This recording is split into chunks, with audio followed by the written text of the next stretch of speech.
Halo guys, sorry banget ya gue terlambat bahas detail menarik episode ke-11 dari anime Kagejitsu karena ya ada kesibukan mendadak gitu.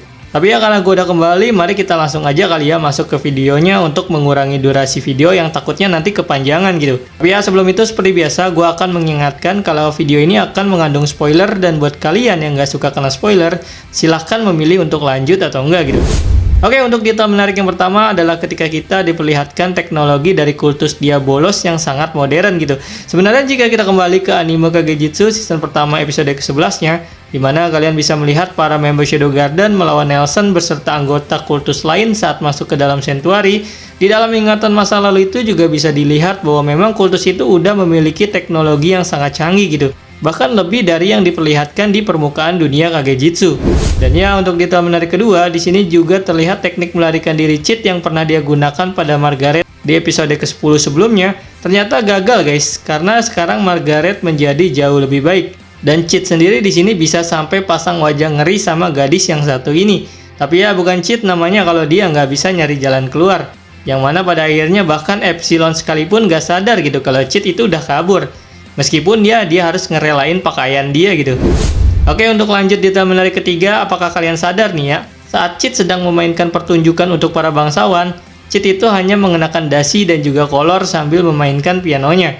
Tapi ternyata adegan ini kemungkinan besar terinspirasi dari permainan piano dari Freddie Mercury yang sama-sama mengenakan pakaian seperti itu ketika sedang konser bermain piano guys. Gimana menurut kalian guys? Oke, lanjut untuk detail menarik keempat. Di sini terlihat kalau Epsilon itu menyinggung persoalan tentang mawar hitam. Nah, sebenarnya si Cheat itu salah paham tentang mawar hitam di sini, guys. Di sini Cheat itu mengingat kembali dulu saat pertama kali dia datang ke kerajaan Oriana, pasca kematian Raja Oriana. Cheat itu pernah menggunakan teknik Shadow Marionette pada fraksi pemberontak, di mana mereka itu dikenal sebagai sumpah mawar hitam gitu. Nah, di sini Cheat itu menggunakan legenda mawar hitam yang dia pikir hanya sekedar bunga mawar berwarna hitam gitu. Jadi di sini Cheat itu bilang ke Epsilon kalau dia itu pengen lihat gitu. Jadi ya dia pengen melihat seperti apa sih kelopak mawar hitam yang sesungguhnya. Karena Cheat itu ngiranya Epsilon lagi ngomongin sebuah bunga dengan kelopak yang berwarna hitam pekat dari kerajaan Oriana gitu. Sedangkan si Epsilon itu malah terkejut saat Cheat itu pengen ngeliat gitu. Karena di pikiran Epsilon itu mawar hitam adalah sebuah bencana yang pernah menghancurkan pasukan kerajaan Velgata guys. Oke, untuk detail menarik kelima, di sini awalnya gue pikir Cheat itu jalan di lantai biasa. Tapi ternyata dia lagi jalan di tembok. Kemungkinan besar sih teknik ini adalah teknik yang sama seperti teknik berdiri di atas air yang pernah ditunjukkan dalam anime Kagejitsu season pertama episode keduanya gitu. Dan ya lanjut untuk detail menarik keenam adalah ketika Cheat menyaksikan drama Doem dan Ratu Reina ya. Jadi si Cheat itu awalnya nggak mau gitu nunjukin perselingkuhan mereka. Karena Cheat itu merasa itu kayak masalah keluarga mereka gitu. Tapi berhubung si Cheat pengen si Rose bertekad kembali menjadi raja, makanya Cheat nunjukin perselingkuhan mereka yang mana Cheat berpikir jika Oriana Rose tahu gitu soal hubungan Doem dan ibunya, maka si Oriana bakal mutusin tunangannya dan akan kembali bertekad menjadi raja gitu, pikiran Cheat ya.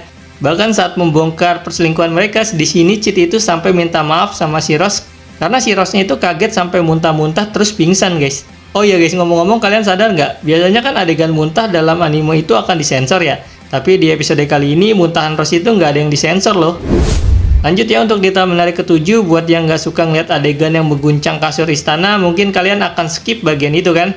Tapi ternyata di adegan itu ada sisipan fakta penting yang harus kalian tahu guys. Dimana dalam adegan itu kita diberitahukan lewat percakapan Doem dan Ratu Reina, ternyata orang yang mencampurkan obat untuk membuat Raja Oriana atau Ayah Rose itu menjadi boneka Dom Ketsuhat adalah istrinya sendiri guys. Yang mana ternyata di sini juga Dom pengennya si Raja tetap hidup dan menjadi bonekanya gitu. Dan si Ibu Rose itu juga pengen Rose disingkirkan atau dibunuh gitu guys. Parah banget sih emang si Ratu Reina ini. Oke, untuk detail menarik ke-8 adalah ketika Cheat memainkan piano di balkon di ruangan Oriana. Piano yang digunakan Cheat untuk menghibur Oriana itu kemungkinan besar adalah piano yang digunakan oleh Epsilon dan juga Cheat di pertunjukan sebelumnya. Tapi bukan itu intinya guys. Karena di sini juga diperlihatkan kalau Cheat itu meninggalkan cincinnya untuk Rose. Tapi aslinya cincin itu ternyata jatuh tanpa pengetahuan Cheat sendiri guys. Dan untuk cincinnya sendiri ternyata si Oriana itu malah salah paham kalau sebenarnya si Cheat itu lagi ngelamar dia pakai cincin itu gitu. Makanya dia pakai cincin itu di depan si Dom Ketsuhat buat bilang secara nggak langsung kalau dia itu lebih memilih cinta sejatinya yaitu Chit ketimbang Dom gitu. Tanpa tahu bahwa cincin itu adalah kunci yang nantinya berisi rekaman ayahnya sebelum meninggal. Jadi pas rekaman ayahnya muncul, si Rose itu kaget karena dia mikirnya cincin itu hanyalah cincin lamaran dari Chit gitu guys. Oke, lanjut untuk detail menarik ke-9 bisa kita dengar dari perkataan Chit yang sedang mabar dengan Epsilon. Di sini Chit bilang kalau dia itu sudah memberikan kuncinya pada Rose dan di sana bisa terlihat bahwa si Epsilon itu terkejut. Nah, buat kalian yang belum tahu, sebenarnya si Epsilon itu mikir si Chit itu sudah memberikan cincin yang berasal dari reruntuhan di Saisho pada Rose. Sementara si Chit itu bermaksud bilang kunci yang dibutuhkan Rose itu semacam tekad untuk melawan ibunya dan juga tunangannya Dom Ketsuhat agar menjadi raja kerajaan Oriana berikutnya. Jadi nggak ada gitu sangkut pautnya sama cincin tersebut. Dan untuk fungsi cincin itu sendiri gue nggak perlu jelasin ya, karena di episode ini penjelasan semua fungsi dari cincin ini sudah dijelaskan semua gitu. Seperti sebagai media perekam dan juga kunci untuk membuka gerbang dimensi yang nantinya dimanfaatkan Mordred untuk memanggil Raja Iblis Ragnarok. Dan buat yang belum tahu, cincin ini juga nantinya bisa memiliki efek lain di mana nantinya Chit sendiri dengan gerbang yang dibuka oleh cincin malah masuk ke dunia modern lamanya. Iya benar, dunia Chit saat masih masuk SMA gitu, dunia sebelum Chit terisekai. Mungkin ceritanya akan lanjut di season ketiganya nanti guys. Oke, lanjut lagi ya ke detail menarik ke-10. Bisa kita lihat di sini saat Chit memainkan alat musik apapun itu, gue nggak tahu namanya. Tapi bisa kita lihat di sini orang-orang yang lagi ikut hajatan pada bingung gitu ngedengerin lantunan musik yang dimainkan Chit. Bahkan saat situasi menjadi gawat karena gerbang mawar hitam dibuka dan Raja Iblis Ragnarok masuk, si Chit masih dengan santainya main musik gitu guys. Oke, kembali lagi kita masuk untuk detail menarik ke-11 ya. Ketika pengkhianatan si Dom diberitahukan oleh Raja pada seluruh rakyat kerajaan Oriana, kita bisa melihat para bangsawan yang dulu mendukung si Dom itu pada nyalahin semua kesalahannya pada si Dom. Di sini juga mereka bilang untuk menghubungi Grants. Dan buat kalian yang nggak tahu, bangsawan Grants itu muncul dalam web novelnya loh, dimana dia itu juga disebutkan pada season pertama episode ke-20-nya kalau nggak salah.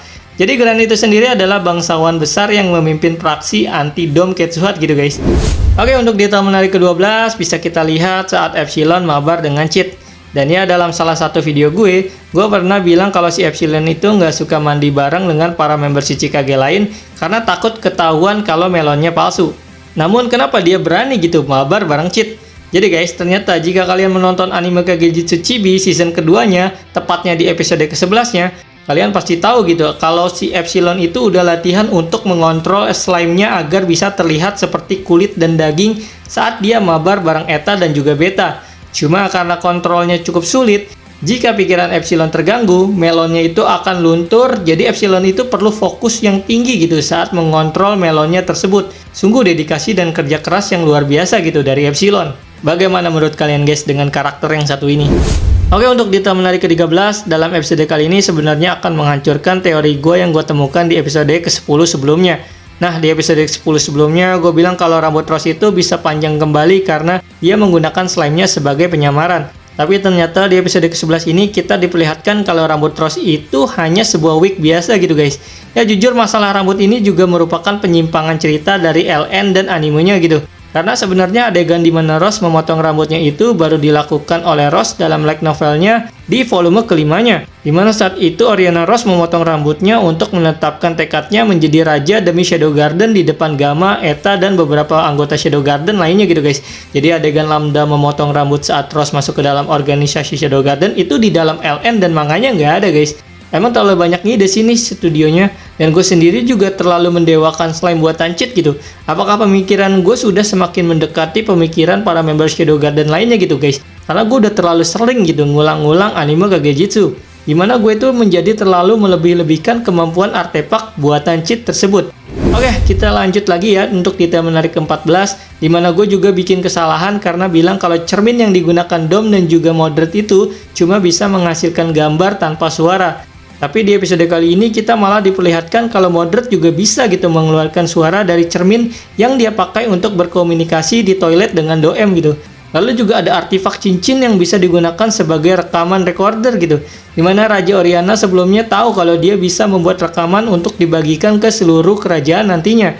Padahal kalau kalian baca LN dan juga manganya, Di sana itu cuma dijelaskan kalau tampilan rekaman Raja Oriana itu berupa proyektor sederhana aja gitu. Dan di manganya juga sama. Tapi di animenya kok ini malah kayak rekaman video 360p. Udah gitu bisa dilihat di seluruh kerajaan Oriana gitu. Canggih bener kan? Nah, gue jujur bingung banget sama teknologi di dunia animenya. Jika memang ada artefak yang bisa menghasilkan video call seperti Modred, atau artefak rekaman recorder gitu seperti yang digunakan oleh Raja Oriana, lalu apa gunanya si Beta bawa laptop dan juga kamera digital yang kemampuannya malah menurut gue lebih canggih artefak dari kultus Diabolos gitu. Seharusnya DLN-nya kan itu membuat teknologi Saint Shadow Garden terkesan lebih maju karena pengetahuan yang diberikan sama Shadow pada Eta dan para member Shichikage lainnya kan. Lalu efek wahnya teknologi Eta di masa depan jadi berkurang dong. Tapi ya terlepas dari perbedaan detail-detail kecil dari LN dan juga manganya serta animenya, mungkin aja kedepannya akan ada penjelasan tentang barang-barang yang dibawa Beta dari dunia modern untuk Eta gitu. Ya semoga aja gitu ya. Oke, untuk detail menarik tambahan, apakah kalian sadar saat Shadow masuk ke dalam ruangan Rose, si Rose itu sangat terkejut lalu dia membuat semacam pisau dengan slime-nya. Nah di sini gue berpikir, apakah si Rose ini ingin melindungi dirinya karena takut diserang Shadow? Berhubung si Rose mikirnya kalau dia sudah berkhianat dari Shadow Garden. Cuma pisau emang bisa apa gitu buat lawan Shadow? Gimana menurut kalian guys? Dan juga di animenya ini bisa terlihat gambar yang mirip seperti tangan Raja Diabolos serta patung yang kemungkinan adalah Violet atau Diabolos itu sendiri. Di sini sepertinya kultus emang udah terang-terangan banget gitu ya di kerajaan Oriana. Dan ya segitu aja detail menarik yang berhasil gue temukan. Ngomong-ngomong semua detail ini hanya berdasarkan teori pribadi gue aja ya. Jadi jika ada kesalahan dalam teori gue, silahkan kalian bisa koreksi di kolom komentar. Dan ya jika kalian suka gitu dengan pembahasan seputar Kagejitsu, jangan lupa untuk like serta subscribe dan follow agar kalian tidak ketinggalan video menarik lainnya. Kalau begitu gue Sepu Sandayu undur diri dan sampai jumpa di video berikutnya. Terima kasih.